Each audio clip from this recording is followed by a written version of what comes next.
You're listening to the Comic Crusaders podcast. I am your host, Al Mega, CEO of Comic Crusaders and Undercover Capes. In this show, I'm sitting down with creators from all walks of life to talk about inspiration, process, the lessons they've learned, and a whole lot more.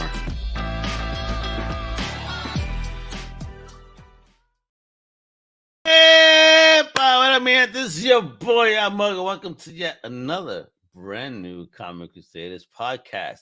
And yep, talking more indie, and this time we're talking about a dope Kickstarter project live right now. Several days to go, but with paydays coming up, you know what I mean? We're gonna make this get higher and higher. All right, breaking all them tiers and getting all that awesome swag.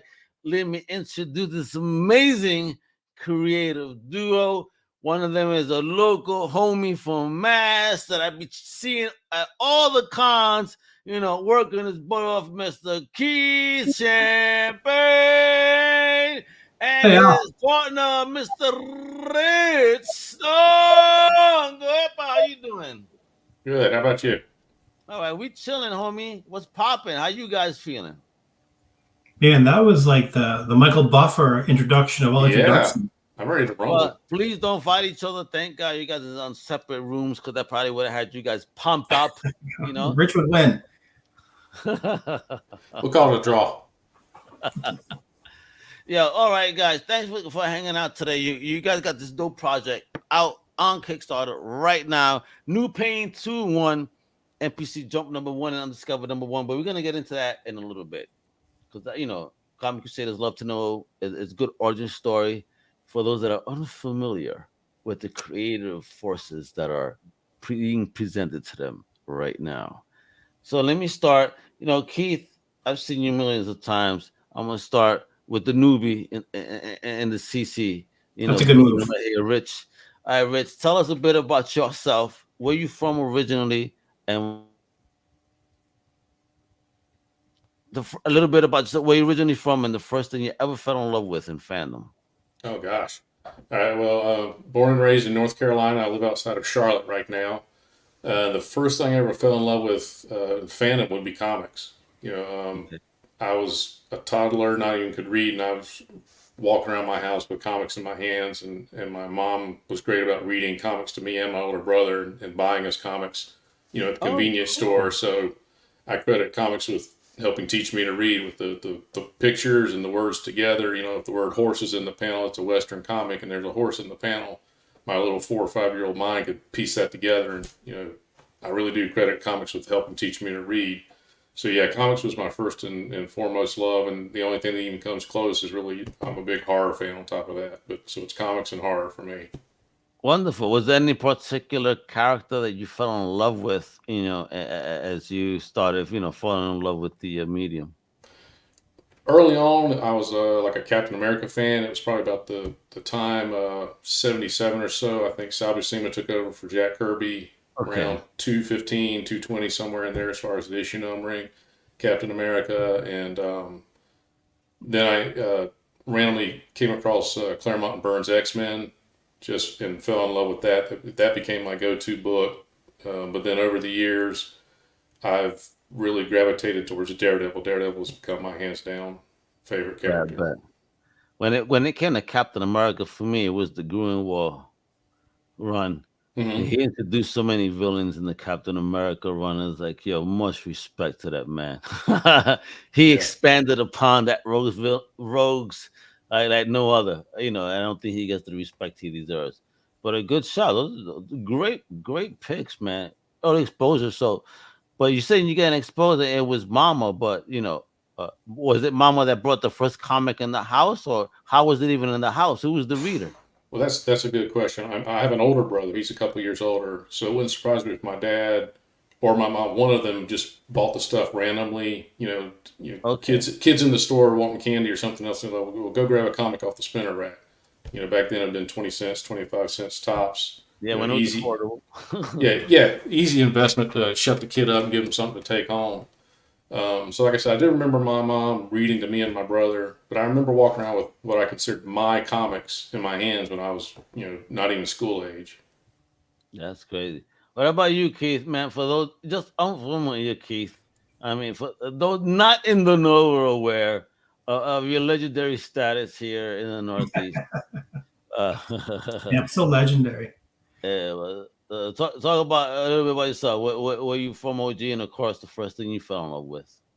So, I don't remember a time in my life when comics weren't a part of what I loved. I mean, I grew. I don't know where comics came from. I think I probably started out shoplifting them when I was 3 or 4 years old.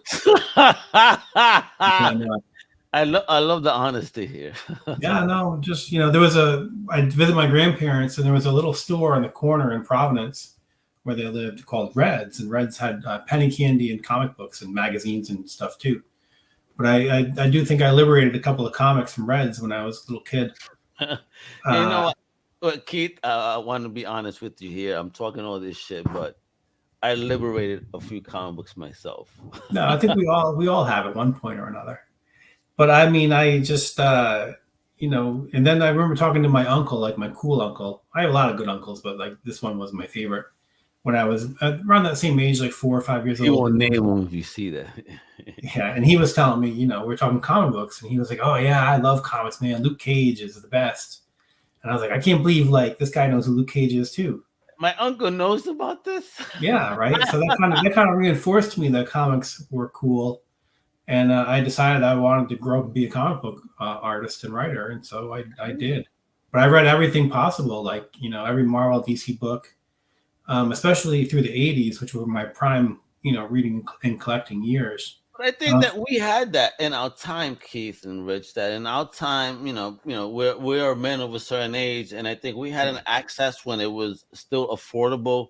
The collector market really didn't smack yet. On the point where it made it unaffordable to get certain things that you wish you could read, and now the only way is digital market. But is it really the same? No, it's not when you're a collector. Yeah. No, it's not the same at all. I mean, I remember when I was a kid, I'd go and pick up bottles on the side of the road and then go take them to the convenience store and turn them in for the dime or whatever they were worth a piece. And if I got 30, 40 cents out of bottles I picked up on the side of the road, I could then turn around and go over to the spinner rack in the store and take a comic with me. So I was doing anything and everything to get comics. And, Love that. Yeah. Love that. I just spoke to someone telling me this. Someone was telling me exactly the same thing just recently, a creator, where they were saying they were basically collecting bottles, cans and bottles, exchanging them, and that was their that actually Dave Elliott. There you go, from International Comics Crusaders. Here in the UK, on the weekends as a kid, used to buy comics, collecting as many bottles during the week, and then at the weekend hit the comic shop. Yeah, for sure. There was a fun scavenger hunt aspect to it too back then, and that there weren't that many comic shops around. So you go to the grocery store, the pharmacy, anywhere, sometimes a yard sale or a garage sale, and pick up random issues that you're missing from your collection, and fill in the gaps that way. It was a fun hobby, not just reading, but the chase was also fun. Man, the 50-cent boxes back in the day really meant something. I remember finding the first Power Girl for $5. A whole bunch of great issues of the Sal Buscema Hulk run, in the 200s for fucking 50 cents each. That's not happening nowadays. Yeah, no way. It's a good time. So, all right. So I want to go to Rich here. Talk about now stepping into the creative space. Mm-hmm. Right? I mean, when did that happen, and how did you even know you wanted to do this? Well, I mean, the comics were so popular for me and my brother. We both collected even young. But for me, I had some artistic talent, so I was always drawing, and that was how we, helped pass our time back in the day. In the 70s, there weren't 100 channels to watch on TV. We got 3 channels, and so we had to amuse ourselves doing something. So my parents made sure I had markers and a pad of construction paper, whatever. So we were always drawing. And, that led to, every kid starts thinking they're going to make their own comic. And I did. I did have a teacher who was very supportive when I was in 5th and 6th grade. And she actually got an interview with the local paper that did like a little profile on me. And they're like, oh, this kid makes his own comics. And they showed my artwork in the article and stuff. So, I had encouragement from my parents, from a good teacher who, saw something in me to push it. And so I just always was making my own comics. You know, in the early 90s, I discovered the Image comics when they came out, and I was like, it was new and exciting, and it definitely had an energy to it that I didn't remember the last time I'd really delved into comics, which was around 88 or so, when I kind of drifted off in my collecting when I went off to college. But then I found the Image comics, and it was new and exciting, and all that. Jim Lee I knew obviously from the X-Men and Silvestri, their works. I was familiar with them, but it kind of reignited that passion in me. But I really jumped headfirst into it in the early 2000s when I said, you know what, I'm going to make a comic, and I'm going to get it published in one way or another. I'm going to get on the store shelves. So 2004 or so is when I said, you know what, I'm going to make this comic. I came up with the name first. It came to me out of the blue, and I retro-engineered a book to fit the name. So the Furious Fist of the Drunken Monkey hit me as a name first, and I developed a character and concept to fit the name and just work backwards.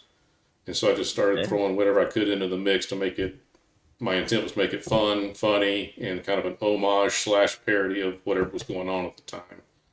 And found a publisher by way of a mutual friend, a small press guys, and they said it was called Imperium Press. They put out a book called Trailer Park of Terror. And they're like, yeah, we'd like to publish it. We'll put our brand on it, help you get it in the Diamond catalog and in the store shelves. So that's how I jumped headfirst into it. And I appreciate those guys hooking me up with getting me at least on store shelves and getting me some of that initial exposure. Yeah, man. Dig it. What about you, Keith, man? Talk about your journey a little bit, and stepping in into your creative world in space. Yeah, I mean, my path was a little different than Rich's in that I'm actually talented. And damn. I promised myself I wouldn't cry. What love? The love fest here is just insane, I tell you. No, I always had tunnel vision of, to become a comic book artist.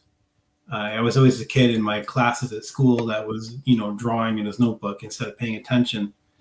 Got out of high school, went to a regular college, kind of, took a fine arts program. And the teacher was like, you should just leave. Like, we're not teaching you anything that you want to know here. Like, go find some place that teaches you how to do comic books. And so I enrolled at the Kubert School. I started there in 91.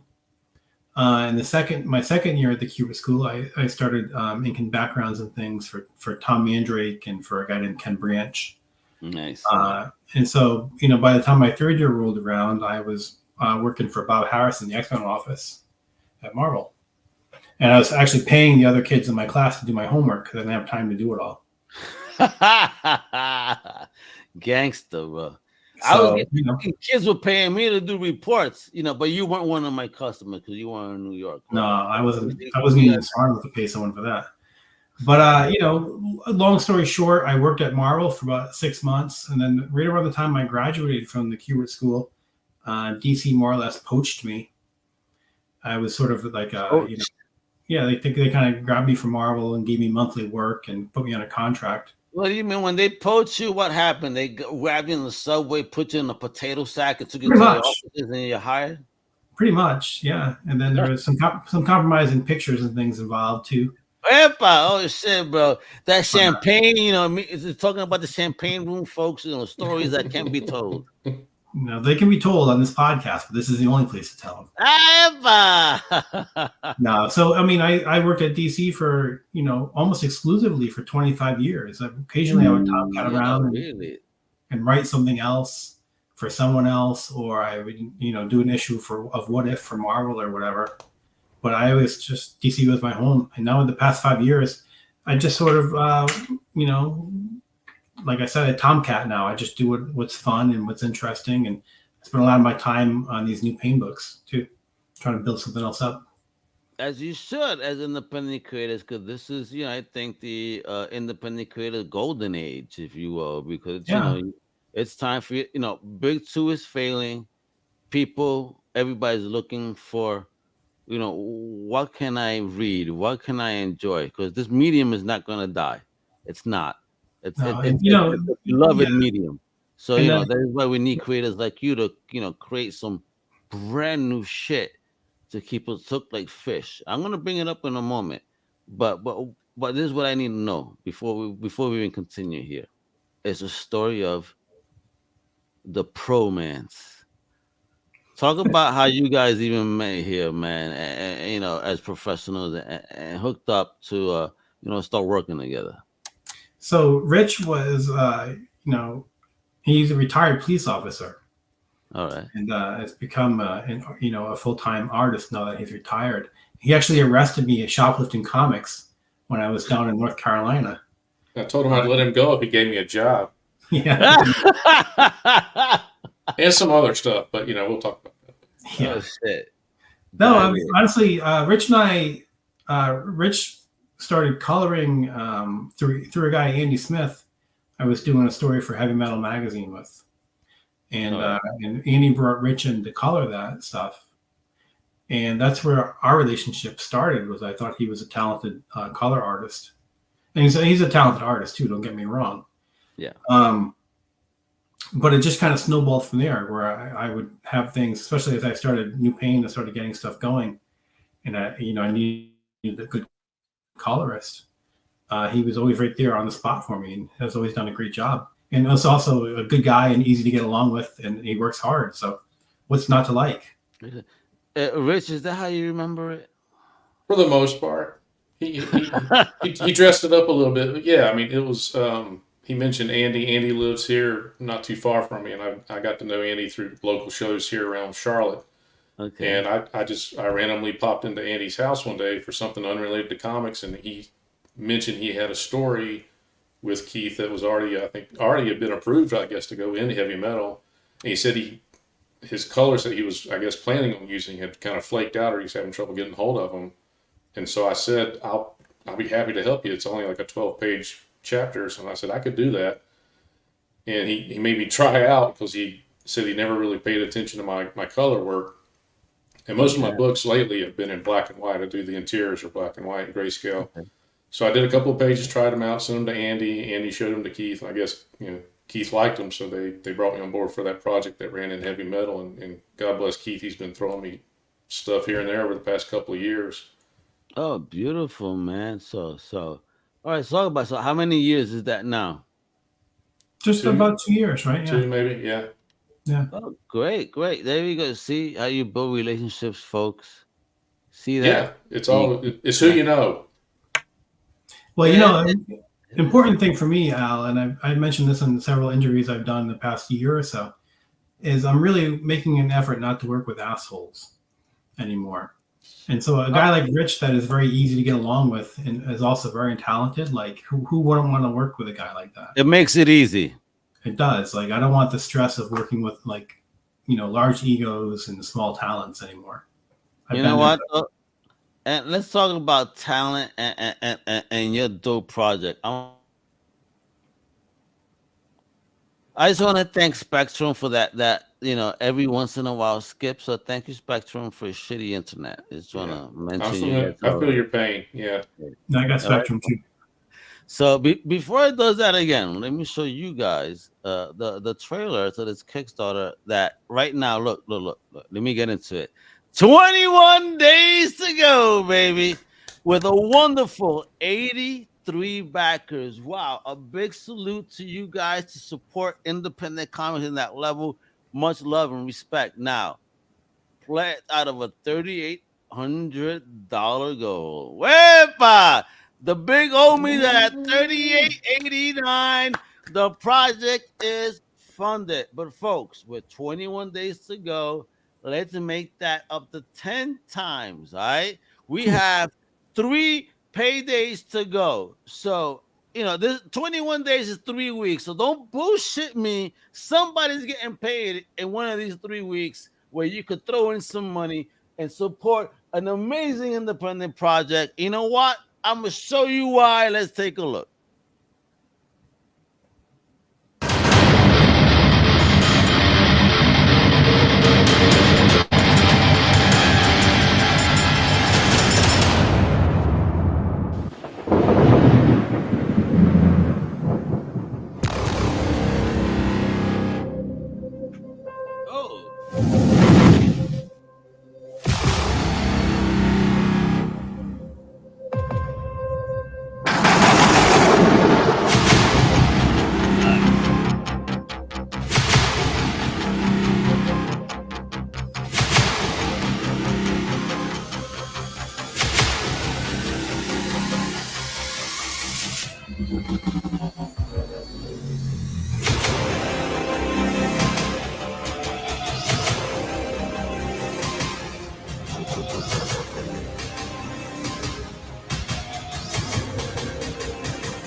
And there we go, folks. What? That's Fire nice. Project New Pain. I 2 want to in back it 1. myself now for that video. Yeah, but it is fire. Talk to me. Talk to me. Who are these people here? What is going on? What is Jump #1? What is New Pain Challenge? Talk to me, coño. I love having these creators here bringing us some new stuff. And then we're going to go through how you contribute to and make it rain. All right, don't be cheap, folks. Let's go. You're the best, man. Hey, so first of all, I got to give credit to our beloved Rob Miller, who is more or less the art director and the media producer for New Pain, who made that video. Like, he does the best job on those videos, and I really appreciate everything that he does for us. So, Jump #1, NPC Jump, NPC standing for New Pain Challenge, is our new series. The video kind of explained it. A brand new hero, his first night on the job, shit goes wrong. The issue ends not with a cliffhanger, it ends with a brick wall. Like, there's no way that this story can continue to a second issue.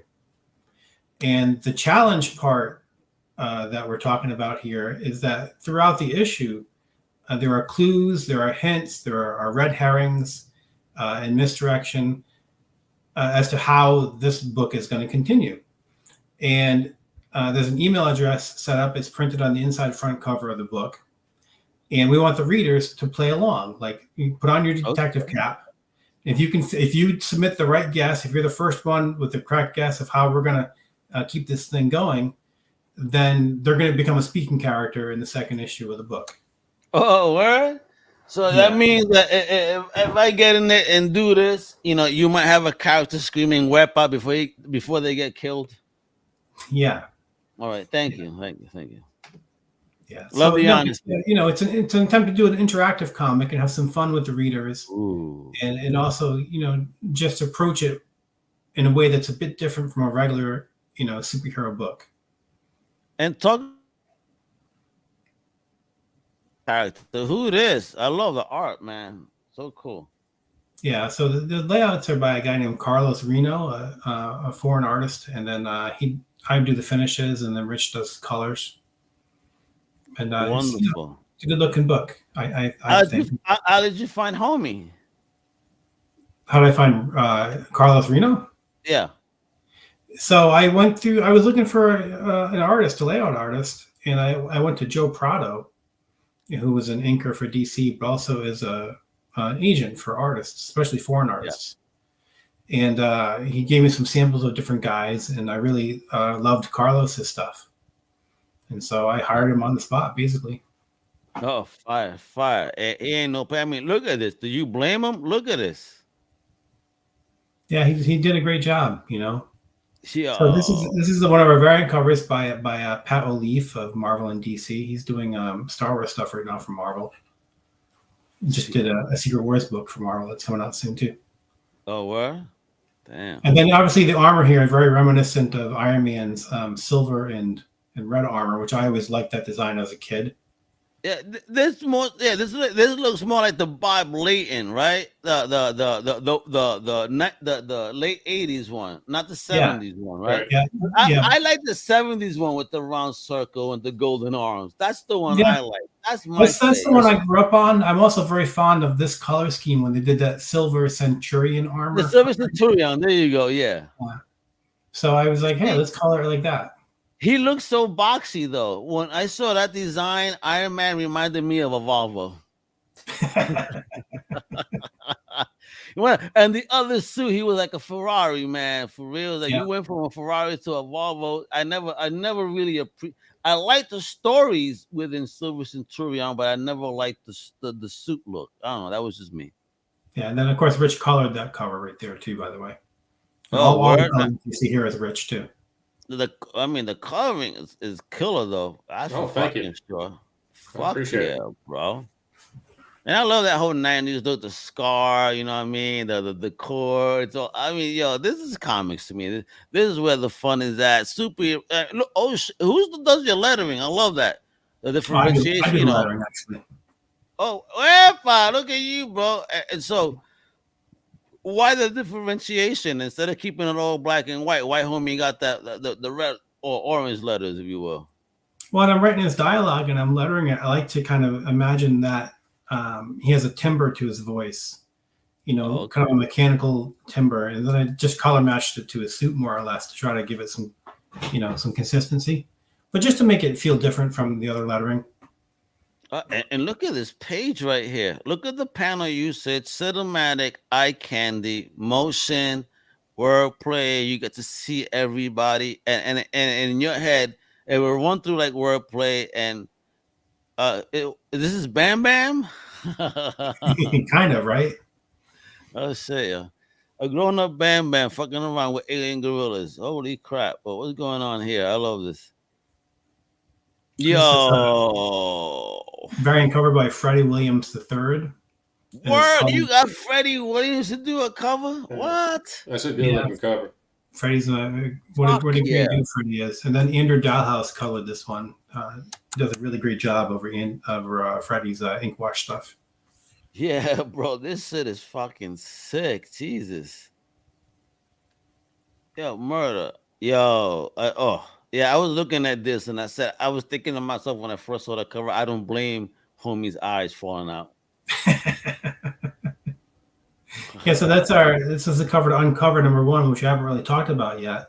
What is Uncovered? What is this? It's a collection of the variant cover art that we've had done for our books the past couple of years. The little slogan I like to use for New Pain is "Big Two Talent, Better Books." And yes, we've had a lot of. I know that.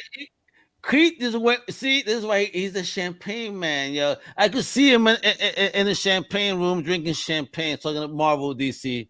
Big, but that's what we do with the pinky out. Yeah, with the pinky out. But so we've had a lot of my friends and coworkers from the Big Two jump in and help us out with covers over the past couple of years. And it's all such good looking stuff. We decided just to collect it and throw it in here as a bonus. So this is Paul Pelletier. Our two signature characters are Electricia, the electric lady there, and Daybreak, which is the other book that we're doing. Rich is also always contributing to Daybreak in some way in every issue. And, we wanted to do something fun that plays off the word Uncovered, and he did a great job. Yeah, that is fire. Then look at, wow. So this is the universe of characters you have here within Uncovered? Yeah, that's a small sampling. You got, Doug Monkey's cover for a book called Microscopic. The one in the middle on top is one that I drew that Rich colored for Daybreak. The one on the bottom of that is Kevin West's Daybreak variant. There's a Neil Edwards cover up on top there. And then Rafael Forte, an Italian artist, did that last cover. And there's like 32 covers in this book by a lot of, big names. That's Ali Garza's variant cover right there. Yo, this looks so sick, guys. And also colored by Rich. Damn, a boss, bro. Rich, you're a boss. The defense. Look at this mother. Holy crap. Yeah, that's Rags Morales. And also Rich colored that. And also designed the layout of the cover, too. Bro, Rich, what the fuck, boy? You got some skills, son. I got nothing else to do. I got nothing. That's why Keith keeps throwing me work, because I got nothing else to do. I just sit around and wait for him to give me something, then I can. And the thing is, I don't do this for a living. I'm not paying my bills with coloring, so I'm not in a rush. Somebody else may be in a hurry to, the more pages they knock out that day, they get paid more and can move on to the next job. If it takes me all day working on one image, I'll do it because I want it to look good. But if it's gonna come out like this, I don't fucking blame you. This is fucking This needs to be a poster right now. That's a really good piece of artwork underneath all my crappy colors. So I mean that's a pretty how dare you, bro? How dare you? Don't you ever, bro? Not here. That shit is fire, son. And then we got stretch goals. So let's start getting into this, folks. Because again, I don't want to keep these guys too long because they need to keep selling this fire project. I mean, it's funded, but we need to reach those stretch goals. So listen, you guys can start for as simple as $1. Skip that natty ice for the day, or that cheap coffee, or that donut, that snack. Just $1, and just support indie for one day. Do a good deed. it comes back to you tenfold. But of course, if you're those that need something in your life, your digital start as low as $7 a pop. All right. So start doing that to jump onto it. Uncovered as well. Number one digital with all that beautiful collectible art, that you can fill your screen with for $10. All right. We got Jump Cover A. Are we getting into print here or is it still digital? This is still digital at $10. All right. You got New Pain 2-in-1 Digital F15. Digital copies of both New Pain Presents Jump #1 and Uncovered #1. So that's 2 comics, independent, amazing looking books, folks, for $15. All right. Then you can start getting into some variants right here with the Jump #1 Cover B by Freddie for 15. And again, ships anywhere in the world, yo. January 2024 is gonna be ready. It's digital. Let's go. Let's go. You got the Key Champagne calls Reno and Rich is right here. Cover C for Jump #1. Amazing. $15. Right. Cover D. Right here again. Keith, Reno, and Rich 15. All right, let's go. Let's go. Well, what's this one? I didn't see this one prior. That's my favorite. This is so cool. So that was going to be a stretch goal, and we were so happy this morning when I woke up that the thing had funded overnight that we're like, let's just release Rich's variant cover ahead of time. So we just threw it out there. Word, it's available now. Yeah, available now. Decided not to wait. You see the love here, folks. See how indie treats you. No other company would do this stuff for you. They were so happy with the support. Look at this, effort. One thing also, Al, you mentioned I want to touch on is that the fulfillment date is January of 2024, a couple months away. We never put a book up unless the book's completely done. Like that's one thing I hate about Kickstarters is when you back it and then it takes 2 years to get a book out. That happened with my first Kickstarter 6-7 years ago. So now we always get the book completely done before the campaign, and then we try to fulfill it like within the next month. All right, let me tell you right now the anniversary. Let me see when I was supposed to get that. Hold on, when it started. I want to tell you something here. Just you guys are gonna laugh. So let's see when did that campaign actually effing start? All right, so I contributed. Damn, 2018.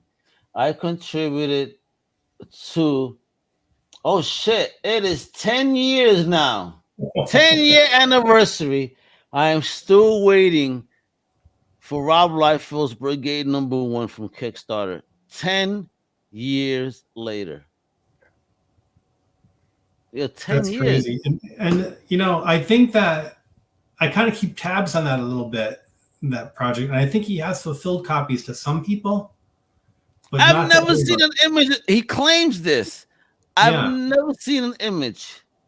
Show me a picture that this exists that's not coming from your studio, homie. Yeah, there's a couple like that are kind of infamous for never fulfilling. Bro, 10 fucking years. And you want your money back? No, motherfucker. I want the book at this point because that shit better be fucking like gold lace right now. Now with interest after 10 years, Come on, man. Don't be fucking with me, bro. Give me my book. All right. So besides that, at least, look, you heard them folks. They got your book ready. Do the campaign over, and after the holidays, because again, they don't want your book to get lost in the madness of the holidays. This is why they most likely do in January. You know what I mean? Safer shipping, folks. All right? That's when you're gonna get it. Show the love, bro. Right here. Again, digital campaign, digitals. Oh, look at all these effing packs here. $40. What's it? New Paniacs Assemble. What is this for $40? That's basically a digital copy of every book we published so far, which includes all our single issues and a full graphic novel, 100-page graphic novel. So it's almost 400 pages of content for $40. What? Yo, you can't even.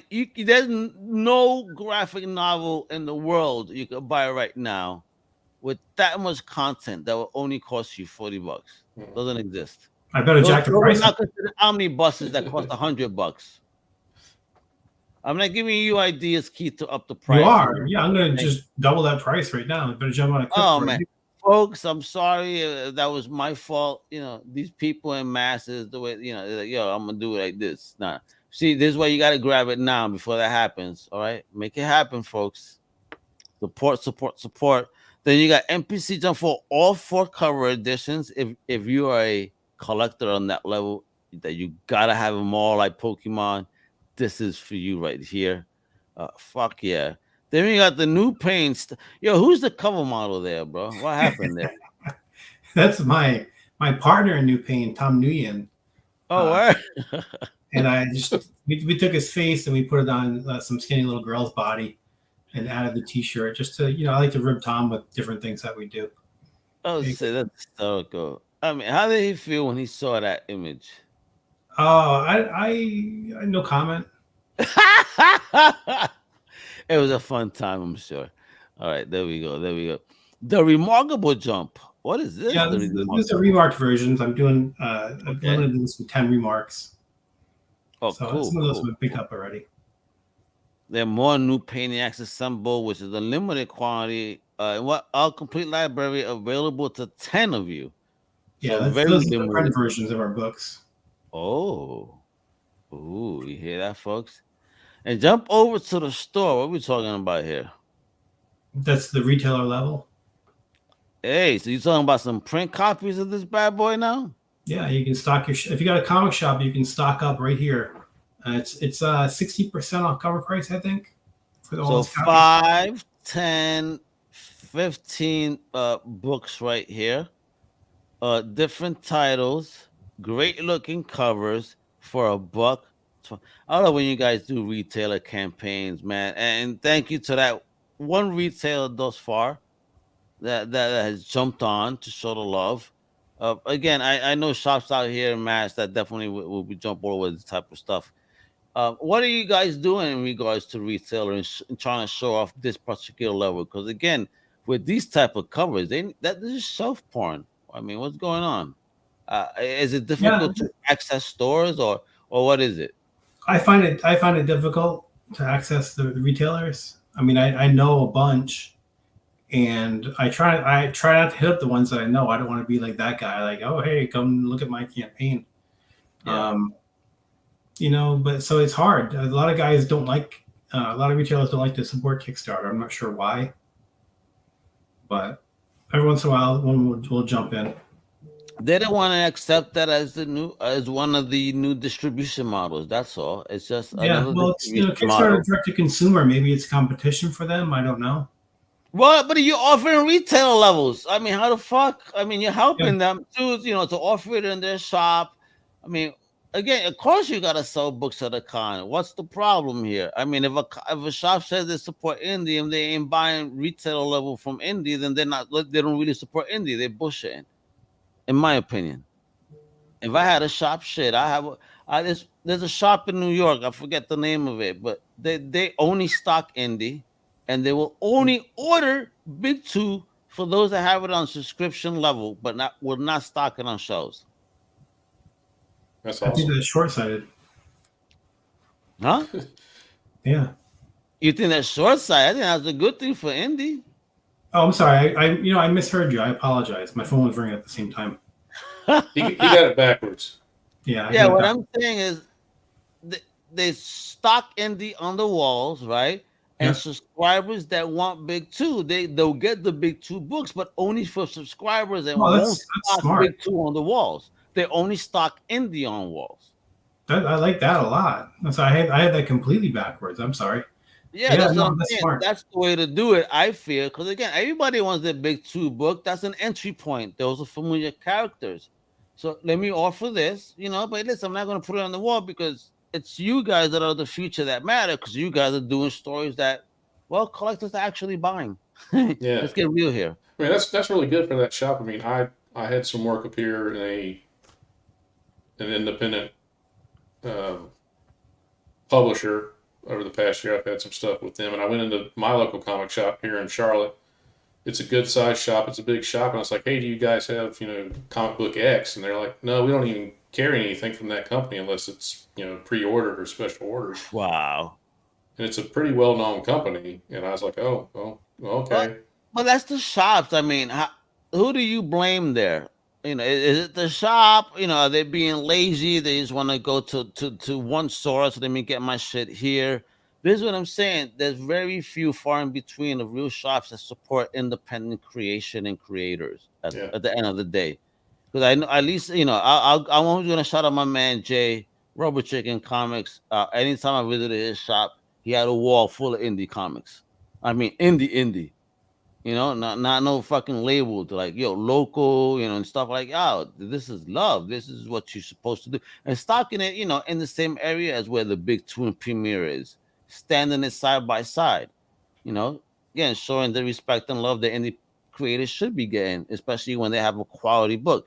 Like your joint should be you would jump off the shelves with these covers. How fucking yeah. These are some soft porn, like I said earlier. Yeah, I wish. And I also feel, just as a reader, I think the most creative, the best, most interesting comics are in the indie market now. Like the big two stuff bores me to tears. I think all the best ideas are coming from the indie side. Agreed, 100. Because again, big two's not allowing you guys to create anyway. It's not like they're giving you a piece of the action. So why would you want to create for them? There's no need to ever bring an IP to a big company anymore, and thank God for that. Yeah, exactly. Again, that's what I'm saying. The golden age of creators is like now. I mean, the opportunity for you to push your own IPs, the access with the technology at your fingertips, and just the the level of collaboration on a worldwide scale. Bro. I mean, you're finding unknown talent. Like what you told me before, you have an Italian artist. How did you find this Italian artist? It wasn't in mass, right? It definitely wasn't in mass. It was how did I find Raphael? It was I think through heavy metal. When I was editing through heavy metal for a bit, I connected with him, and I've never met a more positive human being in my life than this kid. To the point where I was like, I could just go and work with this guy forever because he's just so happy. And like when you surround yourself with happy, don't you feel happier yourself? Of course, and it's infectious, and you work, especially like this. Look at this right here, folks. You could even get original art rewards in this campaign. Yo, what? Yeah, that's right. That's my black and white art for my variant cover that I drew. That Rich covered. $350 for some original art plus comics, guys. Come on. It's cover art too, yeah. Fuck yeah, bro. The pencils for Pat's variant right there. Someone picked up Paul Pelletier's cover a couple of days ago. Fuck, bro. Of course. I mean, listen, all of these are going to be going before the end of this campaign for sure. Because who doesn't love original art? I mean, especially when art looks like this. I mean, look, these are all gone stuff already, folks. Too bad you missed out. That's your loss because you didn't jump on early enough. Blame yourselves, guys. All right. But this campaign is what's popping. I mean, look at everything that they got going on. Look at this, yo. Oof, look at those pencils. Fuck, bro. Yeah, I black and white, bro. No disrespect to colorists, because I'm just saying when I see some black, it's so gorgeous. And then when the colorist does, smack on their color, makes it pop. But just to see it in its raw form, sometimes you're like, wow, it's so crazy. The difference, how a good colorist lays there fucking coloring on it, like how I couldn't put a picture like what you did here was fucking you murdered, what you did. Well, I appreciate it. There's one good backer level that I don't think we mentioned yet. One part of it's already gone where you could pay to have the main character Jump named after you. His secret identity, could be John Smith or whatever it is you want to name him. That's already gone. Where we at? Did I skip that? Where we at? Well, it's probably, I think it's at the bottom because somebody already took it, but you can still name the purple alien warrior girl. Oh, there we go. Yeah, she's still a main character. That's still up for grabs. You could have that, named after your daughter, your wife, your girlfriend, or whatever. Oh, really? Or after your dog or your cat, Yeah. Name it after you. You could finally have a superhero cat named Kibbles. A superhero named Kibbles. Some shit. I think there must be one already, but if not, I'm gonna make it. That's going in the Drunken Monkey next issue. I mean, Kid was the cat samurai or some shit. Yeah. Let's make it serious, bro. All right, meow, motherfuckers. That's how he goes. That's his catchphrase. All right, so Yeah, Yeah, motherfuckers. I'm gonna scratch your fucking eyes out. I want to have a fucking funny ass accent, but fuck, look, this Kickstarter campaign is live right now. Live right now. Okay? 21 days to go. 21 days, that means one of you is getting paid in one of these 3 weeks that you're out of watching. So, again, no excuses to support amazing independent campaigns. And again, a big salute to you 83 backers, man. Thank you for showing love to and recognizing amazing independent creators that are sharing some fire. I mean, you saw that video, and if you didn't, look, the Kickstarter link is on screen, but not just on screen. It's below. Click away, check out the video, see for yourself, keep rewinding and be like, damn, that fucking art and coloring and everything is fire. I need to have this in my shelf. You know what I mean? Yes, I will move some toys over to make room for a book like that. Absolutely. Wow. You know what I mean? That's a huge compliment right there. Yeah, but I mean, You got some Skeletor, I'll give you some reading material. Don't you worry, Skeletor. I'll take care of him. And Megs, you know what I mean? Everybody will have a book. Everybody get a book. All right? Everybody get this book, though, most importantly. That's what it is. And of course, please follow my big homie, Keith, on Instagram at the Pretentious Keith Champagne, as well as at New Pain Productions. Follow Rich on Instagram at Rich Stahnke, DV Art as well, and Facebook. All the links are below. Very simple. Click away. You know what I mean? Show the love. Support indie. Support comic book creators. Now, guys, before we go, last questions. Start off with Rich. Are you doing any conventions this year, or it's a wrap for you? Right now, I've got one more scheduled. It'll be early December, I think, either December 10th or 11th, somewhere in there. But anyway, it's the Charlotte Comic Con. It's actually in Concord, North Carolina, but it's just outside of Charlotte. It's great. It's a one-day show. It's on a Sunday. It is a Awesome, fantastic one-day show. It's a huge ballroom in a convention center that they've been filling for several years now. I've been doing it. They've been great. Rick and Dave, who put it on, are fantastic. Tons of comics, toys. They've got a little bit of everything, but it's a really good one-day show. I think it's like $5 to get in. And what's your booth number in case people want to know? I don't have a booth number yet. They have an artist alley on one end of the hall, and I think they're putting me where I was last time. So once you hit artist alley on the far left of the hall, I should be straight ahead at the far end. There we go. So you heard it, folks. He gave you directions. Don't be bushing. Yeah, turn left, turn right, and go straight ahead. Exactly. So before you buy anything, go to his table and buy all of Rich's stuff, and then you can hit the rest of the con in peace, knowing that that's fair. Yeah, that's fair. Right? That sounds like a plan. Yeah, and what about you, Keith? Any cons coming up, or it's a wrap for you? No, I have a couple left this year. I got one in Boxborough, Massachusetts after Thanksgiving that weekend, and then one in Pennsylvania the first weekend of December. And then that's a wrap for my year. I mean, I'll take a few months off and start doing shows again next March. Excellent. Take 3 months off the road. Excellent. All right, there we go, folks. And then what's up with the campaign after this one? You guys are gonna do another one after this? What's the plan?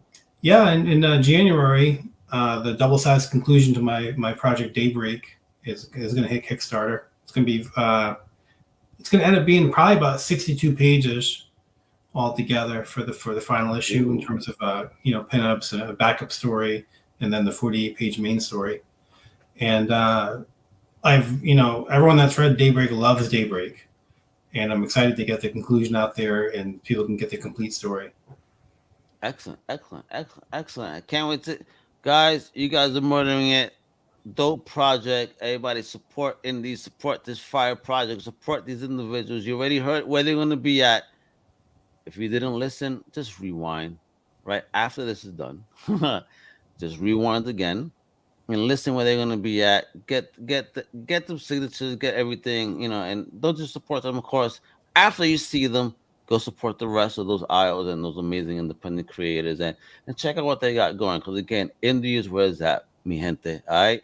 And with that, I'm out mega with my big homie Keith and Rich. Support. Thank you. New Pain 2-in-1, baby. You know what it is. Woo! Thank you guys. Thank you, Al. Appreciate it. Hasta la próxima, mi gente. ¡Huepa! Thank you for listening to the Comic Crusaders podcast.